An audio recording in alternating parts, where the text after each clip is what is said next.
With my memory returned, I made a solemn promise to leave behind the husband and family who had treated me so poorly. Where could I be? My name is Meg, and I'm 28 years old. Awakening, I discovered myself nestled in a hospital bed. Perplexed by my surroundings, the sound of approaching footsteps caught my attention. Suddenly, a man burst into the room, his face contorted with anger. Yet to my bewilderment, I had no recollection of him whatsoever. I have no idea who this man is. Excuse me, but who are you? I inquired, my voice tinged with confusion. Meg, are you kidding me? If you're awake, you must be fine. So, leave the hospital right away. Being hospitalized is such an overreaction. You're dragging me into this mess. His tone was harsh and accusatory, catching me off guard. How rude of him to shout at me upon our first meeting. As his voice echoed through the room, a nurse and a security guard rushed in, swiftly removing him from the scene. I remained frozen in shock, grappling with the abruptness of the encounter. Soon after, my mother, Mary, entered the room, her eyes brimming with tears of relief. Meg, you're awake. I'm so glad. We were so worried about you. But her words felt disjointed, disconnected from my reality as I struggled to piece together the fragments of my memory. My brother Jake, usually so stoic, had tears streaming down his face. Even my father Ken, known for his reserve, couldn't hide his emotion as he stood beside Jake. According to their account, I was discovered collapsed in front of our house. I had suffered a concussion and a deep cut on my head requiring stitches, injuries of which I had no memory. Apparently, a neighbor had witnessed my fall and called for medical help due to the significant bleeding. That's what Mom told me. Mom, who was that confrontational man earlier? I asked, puzzled. Confrontational man? Now it was my family's turn to be confused. After a conversation with the nurse and security guard who had escorted the man out, it became apparent that the aggressive individual was supposed to be my husband. Wait, I'm married. I have absolutely no memory of that. I exclaimed, stunned by the revelation. Meg, are you serious? My brother's concerned gaze bored into mine. Why did you collapse in front of that house? And that guy earlier, he was yelling at you to leave the hospital right away. Do you have amnesia? My mother muttered, her worry evident as she quickly reached for the nurse call button. After explaining the situation to the nurse, I underwent a battery of medical tests. With too many procedures to complete in a single day, and results not immediately available, I found myself inundated with visitors as I waited. My coworkers arrived bearing my favorite snacks, flowers, fruit, and other thoughtful gifts to aid in my recovery. Some even brought personalized tokens of affection. Friends streamed in one after another, their concern palpable as they came to check on me. Amidst the influx of well-wishers, amidst the love and support pouring in, there emerged a discordant note. Shockingly, it came from my own husband, Kevin, and his parents. How long do you plan to stay in the hospital? Do you have any idea how much this is costing us? Who do you think is footing the bill? You need to get out of here as soon as possible. You're being lazy. Get back to work immediately. Your absence is causing us significant problems. These incredulous remarks were uttered by none other than Kevin and his parents amid the sea of concerned faces. When my father witnessed their callousness, he was taken aback, seeing a side of them he'd never known. My daughter is gravely injured. She's here because she needs medical care. You heartless people have no right to speak to her in such a manner, he retorted, his voice carrying a firmness I hadn't heard before from his typically gentle demeanor. Please leave at once, my brother and mother echoed my father's sentiment. Your presence is not welcome here anymore. That day, pressured by my family's firm stance, I hastily departed. Yet despite my swift exit, my husband and in-laws persisted, bombarding the hospital staff with complaints and demands for my discharge. Eventually, I was relocated to a private room, where their access was promptly restricted. Remarkably, the hospital granted me the privilege of staying in the private room at the cost of a shared one, a stroke of luck amidst the chaos. As test results trickled in, revealing a significant loss of memory, the surreal nature of my situation dawned upon me. How could such a thing happen in the realm of reality? Initially suspected to be a result of traumatic injury, the absence of brain bleeding despite my head striking the concrete road raised doubts about the diagnosis. The diagnosis unveiled a psychological condition triggered by the impact to my head, plunging me into a bewildering state. I grappled with the incomprehensible reality unfolding before me, unable to even recall the visage of my purported husband, let alone fathom our marital bond. It appeared I had been wedded and cohabiting with my in-laws, Kevin, my supposed spouse at 35 years old. toiled at my in-laws' establishment while I served as a secretary elsewhere, a semblance of normalcy amidst the turmoil. However, normalcy quickly unraveled as I learned of the suffocating grip under which my actions were ensnared by Kevin and his family. They seized control of my earnings, converting my labor into their gains, casting a shadow over what should have been wedded bliss. My salary vanished almost as swiftly as it appeared, leaving me bereft of financial autonomy. Amidst the fiscal suffocation, I found myself shackled to the endless demands of household chores, a burden unjustly heaped upon me as Kevin shirked his responsibilities, citing archaic gender norms as justification. His actions painted a stark portrait of marital oppression, a narrative where blame and verbal barbs were hurled at me relentlessly, branding me as useless and slow-witted for every perceived misstep.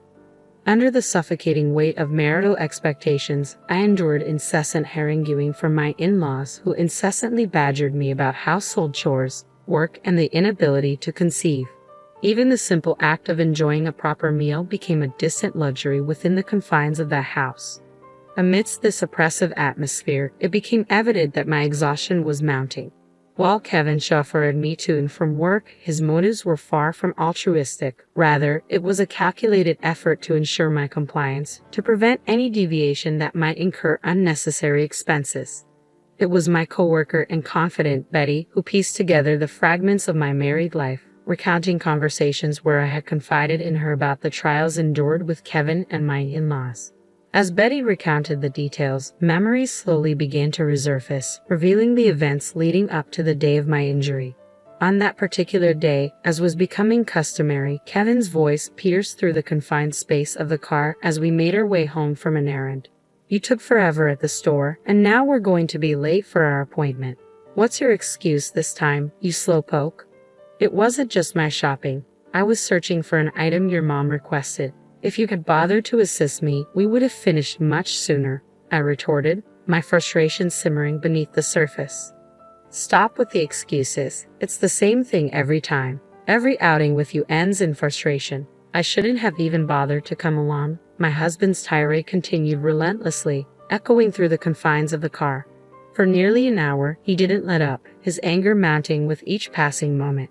Upon arriving home, his ire still ablaze, he spat out hurtful words, urging me to hurry out of the car with a final insult before forcefully pushing me from the driver's seat, causing me to tumble onto the unforgiving concrete below. Even as I lay there, wounded and vulnerable, he didn't cease his verbal assault. Ignoring my plight, he drove away, leaving me stranded and injured. It was a vigilant neighbor who stumbled upon my motionless form, bleeding from a head wound, prompting the call for an ambulance.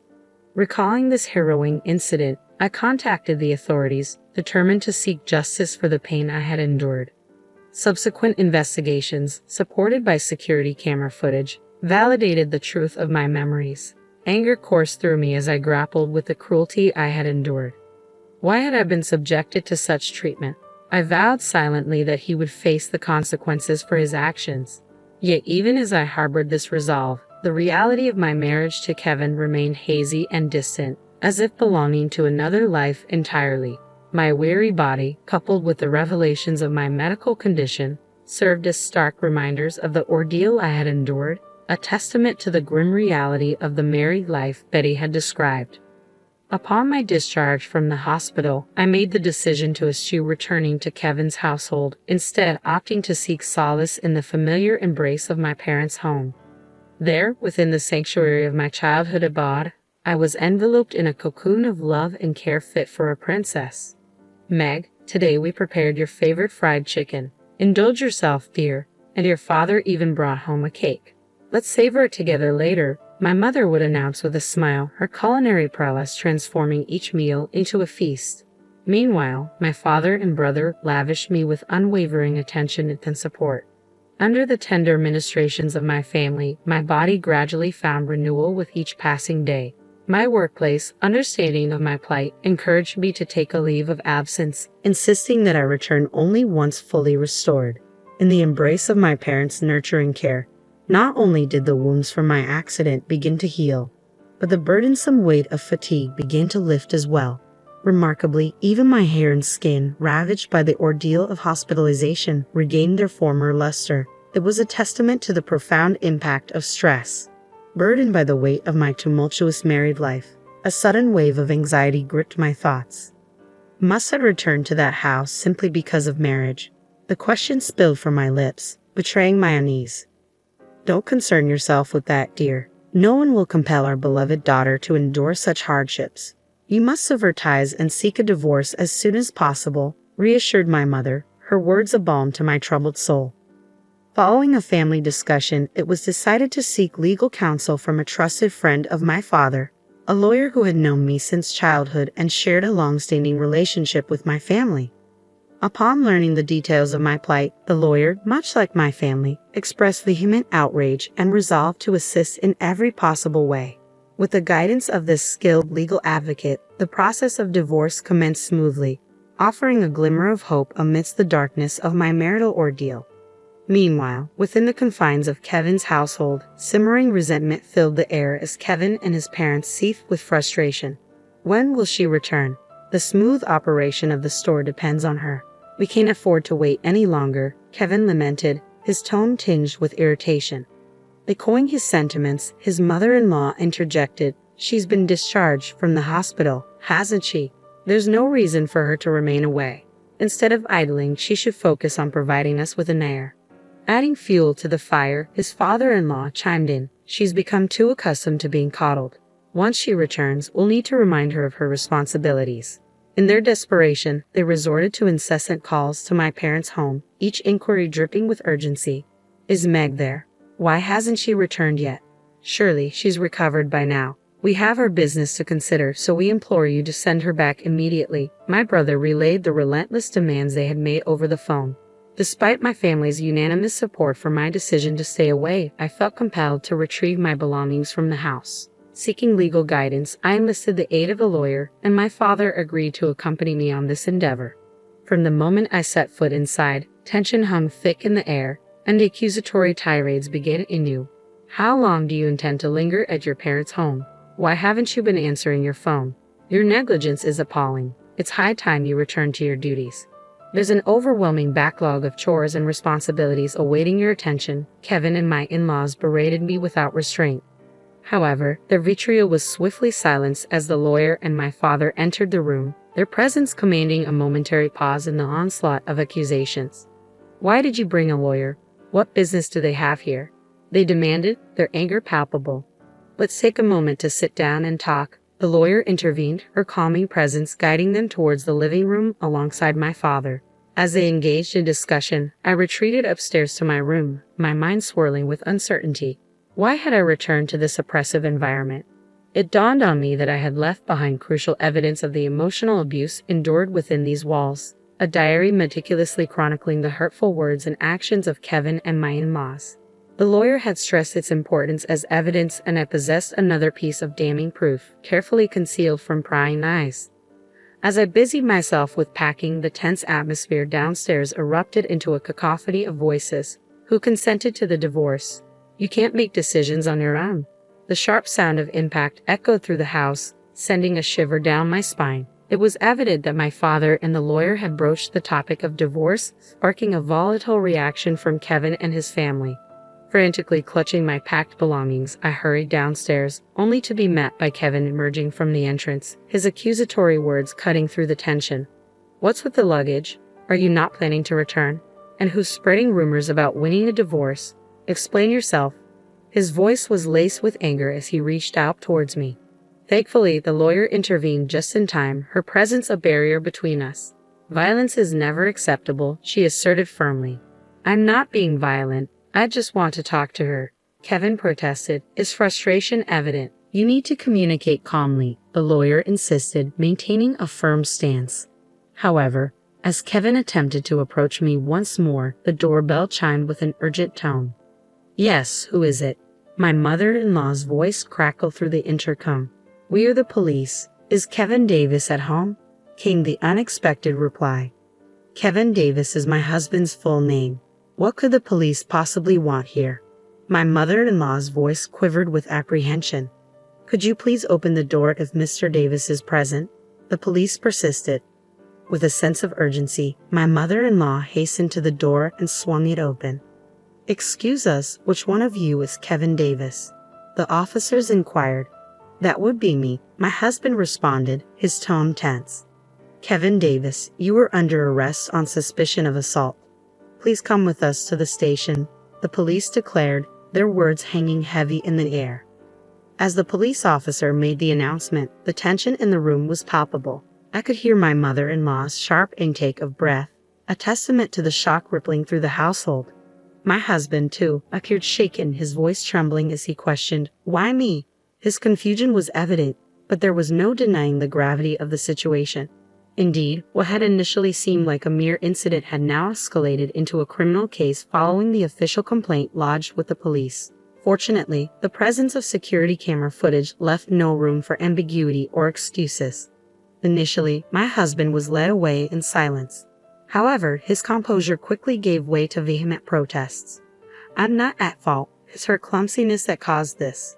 It's an exaggeration to call it assault just because I nudged her. Meg, are you even listening? Withdraw the complaint immediately." His shouts reverberated through the house, drawing the attention of concerned neighbors who began to gather at the entrance. Amidst the chaos, my mother-in-law's anguished cries pierced the air, while my father-in-law stood in stunned silence. Choosing to ignore the tumult unfolding behind us, my father, the lawyer, and I departed from the house, leaving behind the tumultuous scene. Subsequently, we took decisive action by dispatching a certified letter to my husband and in-laws, formally initiating divorce proceedings. Citing the recent incident and the persistent emotional abuse, we outlined the grounds for our decision. The emotional turmoil endured was meticulously documented within the pages of a diary retrieved from the house. Then, on a pivotal day when Kevin's frustration erupted in a violent outburst, my memory returned in full force. The trauma of the emotional abuse flooded back, overwhelming me with its intensity. Moreover, voice notes on my smartphone served as damning evidence, capturing the countless instances of verbal abuse. Over the course of a year, nearly 100 recordings detailed the relentless onslaught of insults and belittlement. The recordings revealed not only the venomous words of my husband but also those of my in-laws. Trivial matters such as a delayed dinner or an unprepared bath served as triggers for harsh rebukes. "Meg, it's already 7 p.m. and dinner isn't ready. Can't you handle such a simple task? You're a failure as a wife," scolded my mother-in-law. Similarly, my husband's voice echoed with disdain, berating me for my perceived incompetence. The barrage of insults, calling me a failure, useless, a slacker, and slow-witted, left me recoiling in horror. Just listening to the recordings caused me to shrink within myself, each word a painful reminder of the relentless abuse endured. The incontrovertible evidence presented by the diary and voice recordings left no room for denial or dispute. With such solid proof in hand, the divorce proceedings proceeded smoothly and swiftly. In addition to the certified letter, I included a crucial piece of evidence, a copy of Kevin's medical test results. Despite enduring unwarranted blame from my in-laws for our inability to conceive, the truth revealed in the test results was irrefutable. Kevin suffered from azoospermia. I had kept this information private out of concern for Kevin's ego, but with the decision to divorce, there was no need to maintain silence. This revelation shattered any illusions my in-laws held regarding their son's role in our infertility struggles. Throughout the legal proceedings, Kevin's lack of remorse and persistent attempts to shift blame only served to worsen his case. His behavior in court left a poor impression on the judge, resulting in a prison sentence without the possibility of probation. Furthermore, I pursued legal action against him for emotional abuse and psychological domestic violence in civil court, seeking both justice and compensation for the suffering endured. As for my feelings towards my husband, any semblance of affection had long since dissipated with the return of my memory. The impending separation brought a sense of relief, knowing that I would no longer have to endure his presence. With Kevin behind bars, I could finally find solace and closure. As for my in-laws, their initial reluctance to accept responsibility quickly dissolved when confronted with the evidence of emotional abuse. Fearing repercussions for their business, they agreed to a substantial settlement, eager to avoid further tarnishing their reputation. Despite their initial protests, they ultimately acquiesced, recognizing the gravity of the situation and the need to sever ties completely. The fears harbored by my in-laws manifested into a harsh reality. With their son, who was an integral part of their business, arrested, the whispers of gossip began to circulate. Rumors painted a grim picture of domestic violence, tarnishing the reputation of their store. Despite their daughter-in-law's contributions, she was subjected to bullying and exploitation, forced to toil without compensation at their establishment. As the rumors spread like wildfire, the once thriving business began to wither. Customers dwindled, and within a mere 6 months of Kevin's arrest, the store succumbed to bankruptcy. Having leveraged their land for a loan, my in-laws lost not only their business but also their savings, ultimately finding themselves stripped of their assets and relegated to a modest existence in an aged apartment, reliant on welfare to make ends meet. As for their future, once Kevin is released from prison, it is a matter that no longer concerns me. With our ties severed, I am no longer privy to their affairs. Meg, how about dinner tonight? Ronald, my boss and current boyfriend, asks cheerfully as we wrap up work. Come on, Ron, everyone's still around. I laugh, glancing at our colleagues. You two are just too adorable. It's sickeningly sweet, teases one of them. We're not bothered by your jealousy, Ronald retorts playfully, ignoring the banter. With a mischievous grin, he adds, I've already made reservations. Let's not keep the food waiting. In the years following my husband's arrest and subsequent release, Ronald has been a steadfast source of support. He has patiently listened to my struggles and provided unwavering assistance, even offering rides to and from work when needed. One day, out of the blue, my ex approached me with a proposition. Meg, I have something to discuss. Let's give our relationship another shot. I've changed and I'm confident we can make it work, he declared. Ronald, caught in the middle, swiftly stepped in. Leave her alone. Unfazed, my ex retorted, this doesn't concern you. It's between Meg and me. Stay out of it. Ronald stood his ground, asserting, Meg is important to me. You need to let go. If I see you bothering her again, I won't hesitate to involve the authorities. Fortunately, I haven't encountered my ex since that incident. Ronald, with his athletic build and determined demeanor, proved to be a formidable presence against my comparatively smaller ex. Despite his tough exterior, Ronald has a soft spot for sweets, a charming contrast that adds to his appeal. He's an exceptional individual who always respects my choices and opinions.